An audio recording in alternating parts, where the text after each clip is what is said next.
Welcome back to Studio 4, everyone. Whether you're preparing for pregnancy or just adjusting after welcoming a baby, weight loss looks different before and after birth. That is why we have our expert here, Dr. Teresa Baker. She is joining us today from Texas Tech Physicians, OBGYN, with more on how to stay healthy and feel our best. So thank you for being here today. You're welcome. And I'm very excited to dive into this topic because I feel like it's not talked about often, so Dr. Baker, is it safe for women to, try to lose weight before the pregnancy?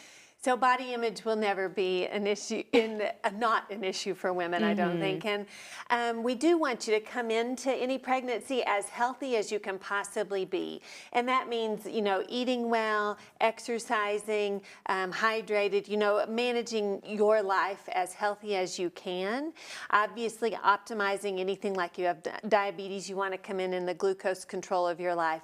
What you don't want to do is be in a rapid weight loss and then achieve a pregnancy, because you might be low on some of the essential vitamins and some of the building blocks like folic acid and things like that the baby needs. And most women still today, 50% of pregnancies are unplanned.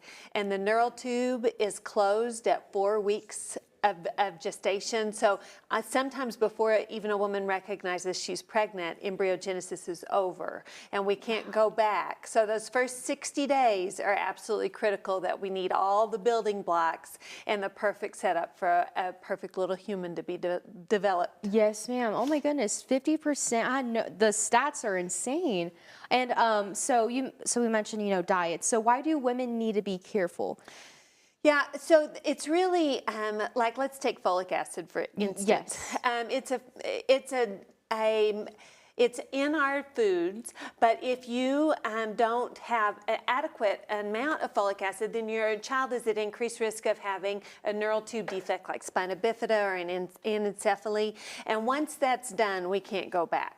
So there's many things like that. The omega-3s are the same. A, D, E, and K are fat-soluble vitamins. You don't want to overdo those, like retin-A. You can't be on retin-A and some of the vitamins. So vitamins, you just need to be on the daily amount, and you want your diet to be as colorful and as balanced as possible, and you to be in the best health that you can possibly get into coming into the pregnancy.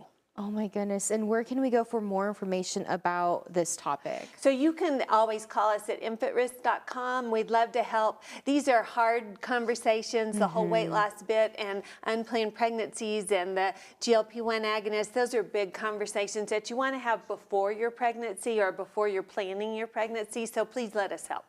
Well, thank you so much for being here today. I feel very knowledgeable now about this topic. And again, thank you again for coming in. You're welcome. Of course. And stay with us. We have more Studio 4 on the way.